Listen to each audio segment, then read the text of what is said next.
Hi అండి, welcome back to mom's kitchen. ఇవాళ నేను మీకు న్యూటెల్లా చాక్లెట్ ఫ్రెంచ్ టోస్ట్ని ఎలా తయారు చేయాలో చూపిస్తాను చూడండి. ఇదైతే మనకి జస్ట్ 5 మినిట్స్లో ఈ ఫ్రెంచ్ టోస్ట్ అయితే రెడీ అయిపోతుందండి. ఇందుకోసం నేను వచ్చేసి ఇక్కడ 3 బ్రెడ్ స్లైసెస్ని అయితే తీసుకుంటున్నాను. ఈ బ్రెడ్ స్లైసెస్ పైన న్యూటెల్లా చాక్లెట్ బ్రౌన్ అయితే ఇలా లైట్గా స్ప్రెడ్ చేసి తీసుకుంటున్నాను స్లైసెస్కి.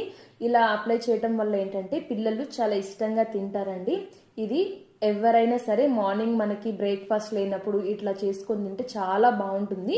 అండ్ ఈవినింగ్ పిల్లలు ఇంటికి వచ్చినప్పుడు స్నాక్స్గా కూడా చేసుకోవచ్చు అండి. ఇది చాలా బాగుంటుంది. ఇక్కడ నేను నెక్స్ట్ చిన్న చిన్న బనానా పీసెస్ని అయితే బ్రెడ్ మీద ఇట్లా పైన పెట్టేసి వాటిని అయితే ఇట్లా ఫోర్క్ తోటి లైట్గా ఇట్లా స్మాష్ అయితే చేస్తున్నాను.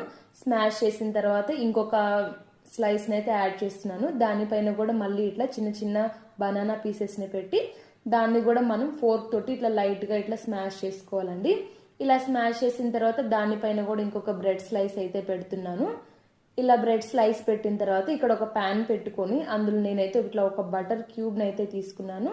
ఈ బటర్ క్యూబ్ని ఇట్లా లైట్గా మొత్తం ప్యాన్ మొత్తం స్ప్రెడ్ చేసుకొని మనం ఇందాక రెడీ చేసి పెట్టుకున్న బ్రెడ్ స్లైసెస్ ఉన్నాయి కదండి, అవి మనం ఇట్లా 2 సైడ్స్ని అయితే రోస్ట్ చేసుకోవాలండి. చాలా క్రంచీగా ఉంటుంది మనం మధ్యలో తినేటప్పుడు.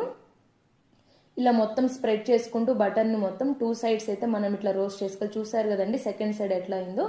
ఇప్పుడు మనం ఒక చిన్న టీ గ్లాస్ పాలు తీసుకొని ఇట్లా బ్రెడ్ మీద పోసేయాలండి. పోసేసిన తర్వాత మిగిలిన పాలు మొత్తం ఇట్లా మొత్తం స్ప్రెడ్ చేసేసుకొని తర్వాత దానిపైన ఇట్లా మనం చాక్లెట్ సిరప్ని అయితే యాడ్ చేసుకోవచ్చు. చాక్లెట్ సిరప్ లేనప్పుడు ఏం చేస్తారంటే హనీ యాడ్ చేసుకోండి పైన, చాలా బాగుంటుందండి. ఇలా చేయడం వల్ల మనకి పిల్లలు చాలా ఇష్టంగా తింటారండి. మనం బయట ఫుడ్ అవాయిడ్ చేసి పిల్లలకి ఇంట్లోనే చాలా ఈజీగా ఇట్లాంటి కొత్త కొత్త రెసిపీస్ని అయితే మనం పిల్లలు పెట్టుకోవచ్చు. ఇంకా మన ఛానల్ ఎవరైనా సబ్స్క్రైబ్ చేసుకొని వాళ్ళు ఉంటే మన ఛానల్ అయితే సబ్స్క్రైబ్ చేసుకోండి. రోజు ఒక కొత్త వీడియోని మీకు ఇట్లా అప్లోడ్ చేస్తాను. థ్యాంక్ యూ ఫర్ వాచింగ్ అండి. Please subscribe, like, share and comment.